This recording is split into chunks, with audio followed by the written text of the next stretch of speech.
Thank you for tuning in to the Wiggly Podcast from Wiggly Wigglers, Lower Blakemere Farm, Blakemere, Herefordshire in the UK.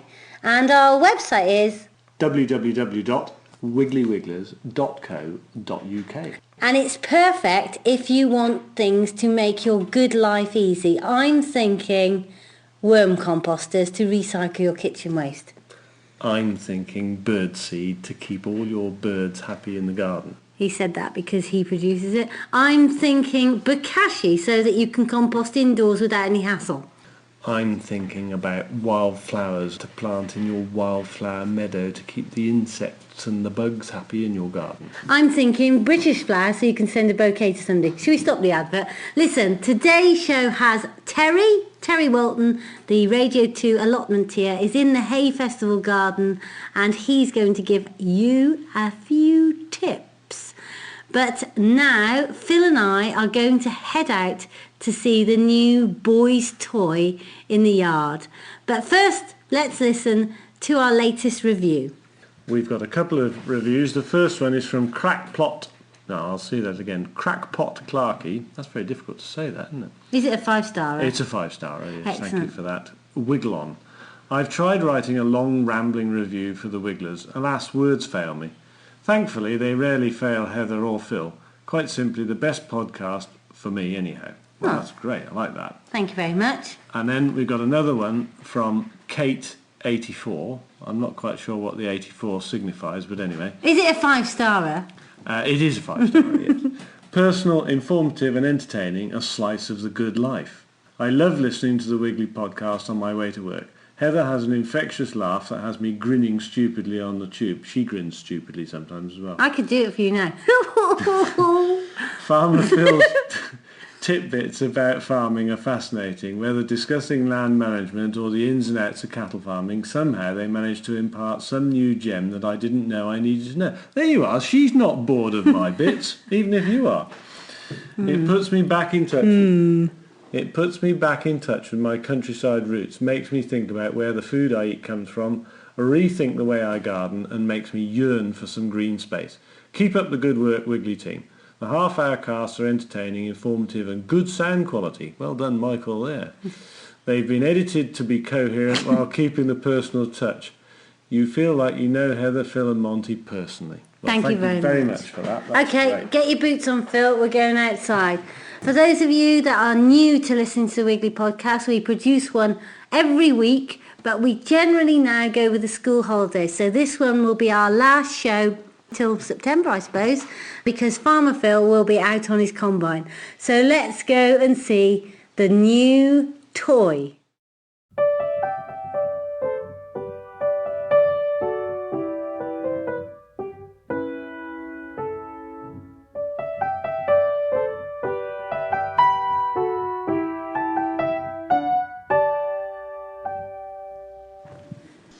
We're just stopping off in the mixing shed. Oh, a swallow. A swallow that's, well, that's a young one, isn't it? Yeah, they've just fledged. There's 4 or 5 little ones and Mum and Dad, and you can hear the sparrows as well. There's a nest of sparrows in here, and they've just fledged as well, and you can perhaps hear the racket they're making in the background. The swallow, one of the swallows, called into the Wiggly office. So for those of you that don't know, we're upstairs, so we're in the bossy of our shed that was in our stables. Yeah. And they came up the stairs, through the door, did a lap of honour, round and round the office, and then flew beautifully out of the door without crashing. They're ace at flying because they only eat airborne insects. They don't eat seed or mealworms or anything like that. They will only eat what they catch on the wing, so that you can imagine they're pretty good at that. They do eat mealworms if you throw them up in the air. Airborne mealworms only. Do you know what? A certain designer, I won't mention the name, but if you think of Habitat some years ago, you've got the sort of family that I'm thinking of, sent through some designs for bird boxes today via a company. And do you know what? They had perches on the front of them. Shocked and stunned at Blakemere. Phil, that horrified look will not translate on the podcast. What can I say? And for those of you not sure, don't put perches on your bird boxes, because all it means is it's a stopping place for predators to get in there, and your bird doesn't need a perch. He can go straight in. They go straight in the hole. Absolutely, straight in the hole. So anyway, what are we doing? We're just going to pick up some meal to go and feed I've got a few cows in the shed, just the last ones that are calving. We had an enormous calf last night, South Devon 13. Got right to the end of my calving aid, which is the thing I use to pull calves when they're very big. And I got right to the last notch on it, and I don't remember the last time that's happened. Is he all right, the calf? It's fine, we'll meet him in a minute. Okay, so just get in the bag to put the meal in. What's the meal mix? The meal's based on barley that we grow, and then we mix minerals, sugar beet shreds and soya to bring it up to the right protein. So we weigh it so we know how much we're giving each cow. So that's the right weight. And now we'll take it over to the cattle yard and give it to the 5 cows that we've got in there. They're a noisy lot in here. Well, they're unruly youngsters now, aren't they? And they've got good access to little treats, haven't they? They don't want for too much in here, but hopefully I build you for it before they steal it. Thank you so much.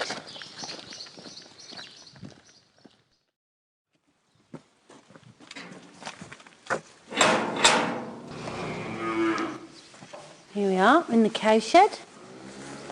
So you've got a selection of items in here. What's flying outside? That's a big nasty crow. Oh. First on the left you've got my very old cow, number 31. She's 19 this year. And the night before last I carved a little calf from her. It was backwards. And she's very delicate because her arthritis in her hips has caught up with her. She's a bit disabled. This will be the last calf she had, but I was very pleased to be able to have a live calf successfully, and she'll now have a restful summer rearing that quietly. She's got, how do I put this delicately? Some fair old He's got boobs. a good mouthful, hasn't he? Yeah. And who's this? This is one of our MRI cows. She's got a nice little calf, little heifer calf by Penguin. We'll probably keep that as a heifer to breed from in the future. We try and shut these cows and calves in for a couple of days when they calve, just to make sure that it's all in order and they're bonded and right. And then we've got our patient. He ruined his cruciate ligaments in his knee. Oh, no. He's got a painful knee, so he's having to live inside quietly. He's quite happy, he's doing all right, but we're trying to treat the knee to try and keep the swelling down. What did he do to his knee? He twisted it somehow in the yard, in the muck. I suspect something was bullying and he was charging around. He was getting a lot better and then it blew up again, but the vet's been treating him and we've got the temperature down again. And so here we've got the last few that have calved. There are 1 or 2 issues here. But that's the cow that I carved last night, and we'll see her calf in a minute. This cow, South Devon 10, she had a little premature calf, so she's a big brown cow with a little tiny black calf. But he's healthy and happy. Okay, so you've got the manger, and they all know what's going to happen. Is that it? That is it, but I thought you wanted to meet this. Wow! Come on, boy. So this calf is about twice the size of the calf that we've just seen that's days old. Oh, what a buster! He's a sandy coloured calf. So he's half South Devon. Hang on a minute, so he is up to Farmer Phil's belt. Yeah. His legs, he just looks wrong. What is he then? He's half Charolais, half South Devon. Right. He is a big old boy. He is a big old boy. And he's in good order. He's sucking because when we carved him, obviously I had to try quite hard to carve him and his tongue was a little bit swollen. So we tubed him with his colostrum straight off, so we knew he got that. But today he's been sucking perfectly well, and as you can see, he's up and about. If you want to see photos of him, if you pop to Twitter and follow Farmer Phil, or me, @Wiggled, you'll see the photos up there. There you are, there's a sure sign of a healthy calf, because he's just stretched. Right, let's go to Terry at Hay Festival, and then we're going to see the new boys' toys. So I've got Terry again in the hay garden, the Wiggly garden at hay. So any surrounding noise are all those humans pounding about, off to see Michael Mupungo, etc. Who? He's ever so nice. Do you know, we had Nigella here yesterday? Did you have Nigella? Yes. Did you cook on the stand? She planted wild marjoram. Wild marjoram. And she looked absolutely beautiful. She's 50-something. I'm 47. I felt like a haggard old fatty. Oh, no. She just puts lots of makeup on. Do you think so? It's all that cooking fat. It's not. Keeps the complexion looking good. Neutralising the skin, It's all doesn't them it? chips. All those chips. Of course it That's is. right. I shall eat you, some you, more. you need more than that. You need to get your head over those steamy sort of kitchen things. Oh, I wish you'd have been here. You could have told her that. I could have done all that. Yeah, exactly. Yes. Anyway, what I want to know is, what about all the pests that are going to turn up? How am I going to keep them off my veggies? Because I've got all sorts of pests in my garden. Slugs are just the start of it. Well, there's not. Slugs are one of the more difficult to put off, because whatever you put down, a slug will eventually, or a snail will find a way through. There are lots of barriers on them, which are coarse grit, eggshells, and lots of other stuff, and you can put down, but the slug will eventually, when that gets damp, will find his way over. The only way to cure the slug and snail is late night, midnight hunting with a flashlight and a decent knife. Yeah. And that is the only surefire way.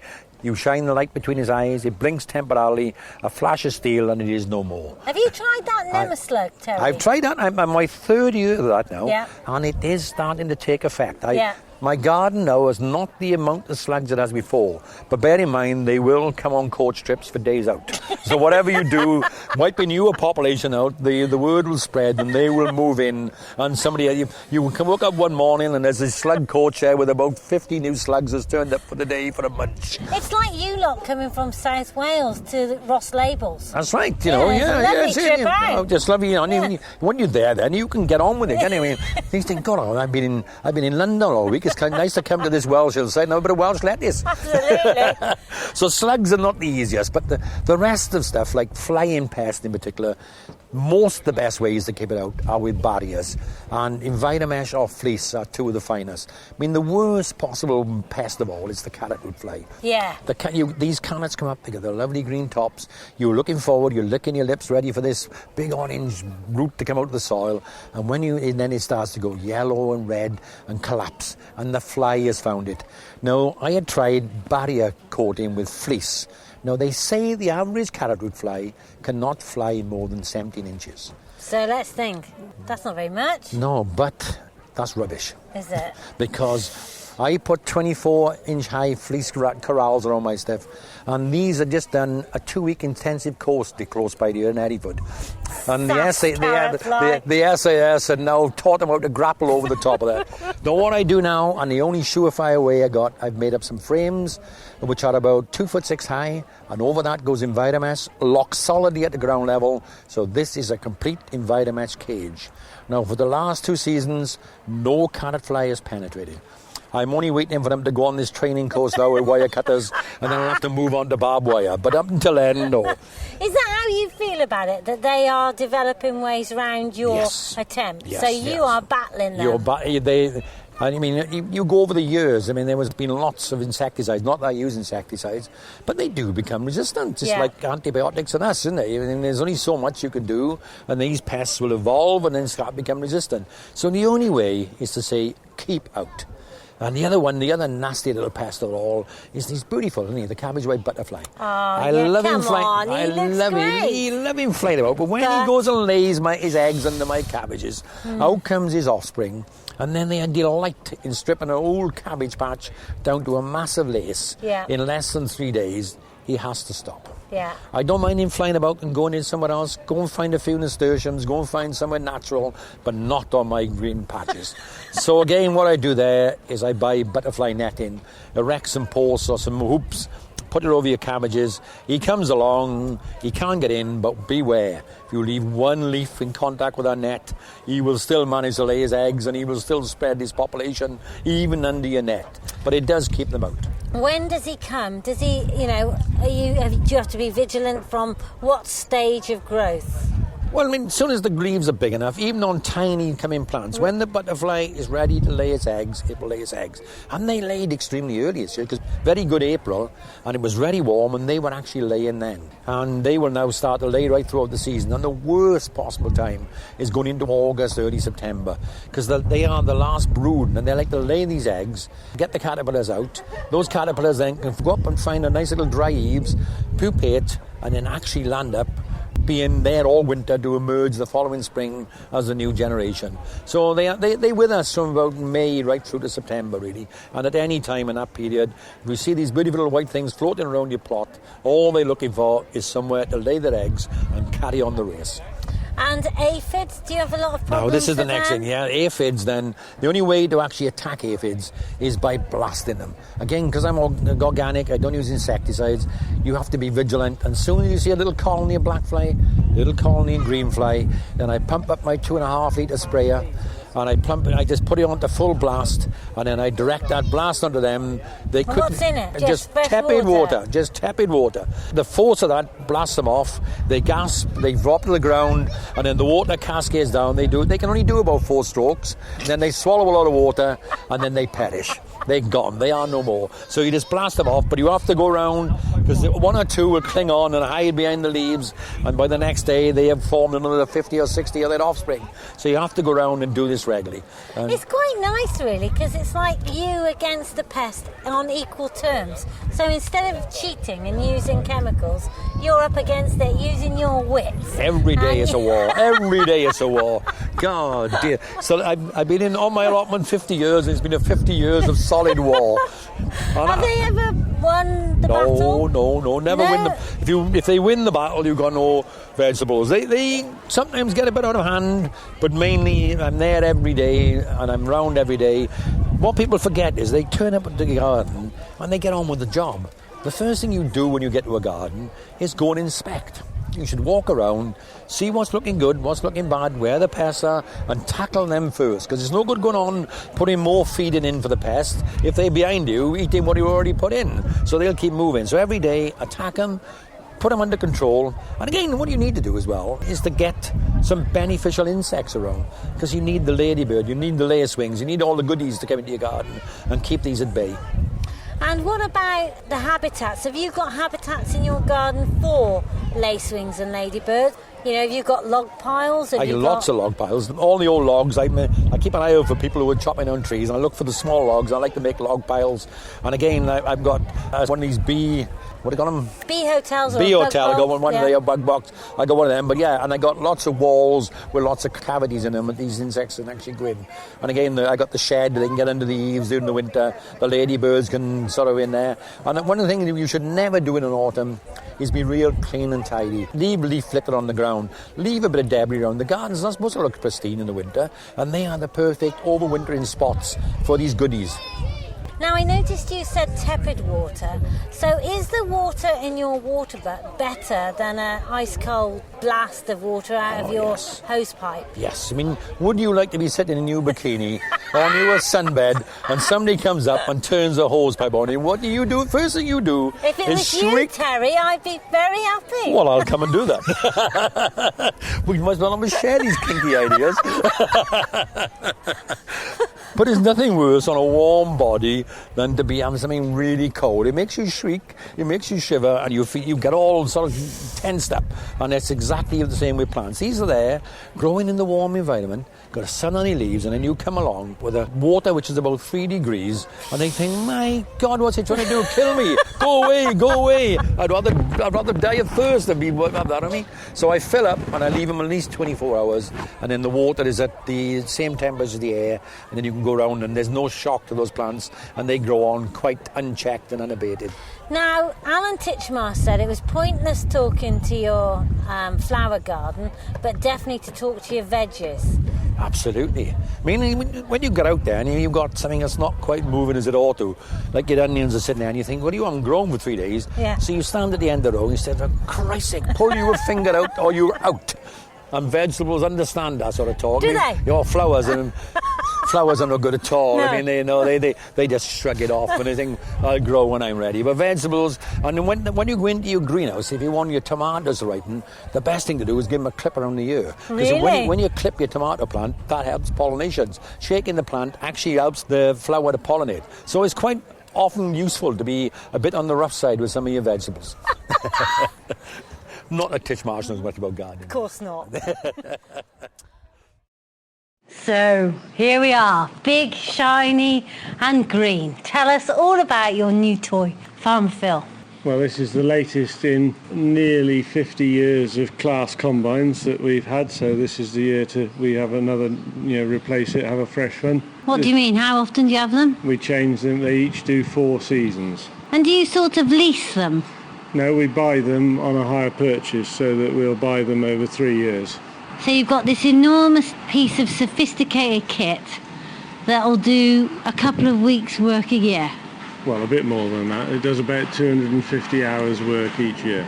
And then that's it, it goes... Go back in the shed then. Can't you reuse it for something else, like hanging washing on the on the pecker, or... Well, not really, no. It doesn't seem to work much for that. But you probably ought to consider that every day it's harvesting, we can harvest £20,000 worth of crops through it. It cuts 23 feet wide in one go, and I suppose it's capable of about 35 tonnes an hour of wheat. And it's a Class Lexion 650. It is, yes. Come on then, let's get up in it. Oh.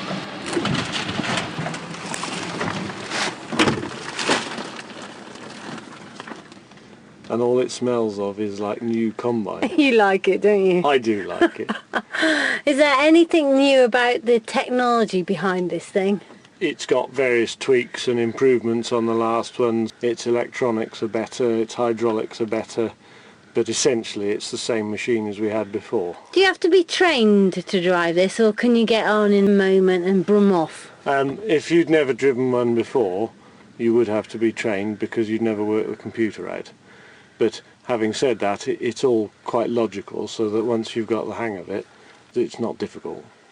And are they on time this year, Yes. delivering your piece of kit? Because I do remember a certain moment in time where Farmer Phil was ready to cut grass seed and cut wheat and cut barley, and the combine wasn't here. The trouble is that because we have it quite modified quite a lot to cut grass seed, in previous occasions that we have had issues where they hadn't completed the modifications. But this year I'm pleased to say that we're all in apple pie order and we've got the kit on the place in time, ready to start. Because you are a grass seed grower that cuts and processes your seed in one go, whereas Philip Whittle up the road chops his grass seed off and then leaves it on the ground for a while. That's right. Why? Well, it's the two different ways of doing it. If you cut it and put it in a swath, the idea is that you dry it in the swath, so then when you combine it, it's drier. Like hay? A bit like hay, but the seed is what you're after, so the seed is drier. But the downside is that while it's in the swath, it's at risk from the weather. But also you've got two processes, so that must be 2 lots of diesel. A little bit, but... And 2 lots of time. You can go faster when you pick up drier seed, so that it takes less time probably to pick up swaths than it does to combine it direct. Okay, so we're recording this show on the 7th of July, and incidentally, if you're now listening this coming week, you've got till the 20th of July to take advantage of the Wiggly sale. I thought you were going to say you've got until the 20th of July to think about what present or card to send you for your birthday. Yes, it is coming up, but no, the Wiggly sale is on till 20th of July. There's huge bargains, but it's on the 7th of July, and so we're looking out over our fields at Blakemere, and I can see cows in the field, and I can see, well, the wind blowing across a lovely crop or something. When are they ready? What's the position? We will start towards the end of the month. Debatable whether we'll start with one of the grass seed crops or the winter barley, but it'll be one of those two things. There was talk earlier in the year that everything was going to come radically early and all the rest of it, and I don't think that's going to be the case here, although there are parts of the country where they are combining already. and they are earlier than normal, purely through drought, lack of water. And what are you hoping for, Farmer Phil, from this year's harvest, 2011? Well, it would be nice to have a harvest when it didn't rain. Mm-hmm. The last 4, we've had difficult, wet, soggy harvests, and they're hard on everything, man and machine. It would be just nice to have a harvest where it all rattled through a bit sort of easier. Good luck. The law of averages suggests he's going to chuck it down. If you want to tune into the show again, please go back to the Wiggly Podcast at wigglywigglers.co.uk or go to iTunes. We'll be back in September with more chitty chat from Blakemere and Wiggly Wigglers. Have a great summer. Bye from me. Bye.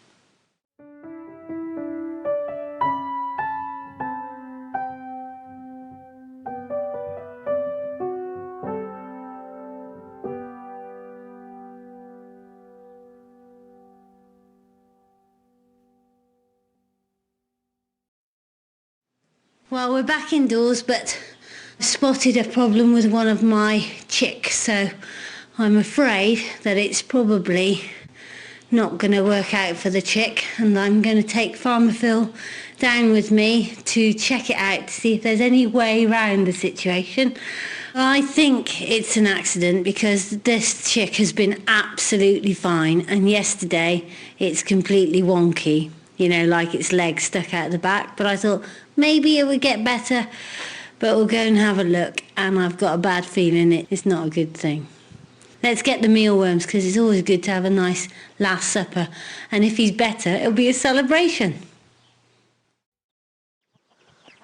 Well, we're out in the chickens, and we've got a tale of joy and a tale of disaster. The tale of joy is that we've had 5 new chicks. Amazing. And our hens are producing lots of eggs, which is also really good.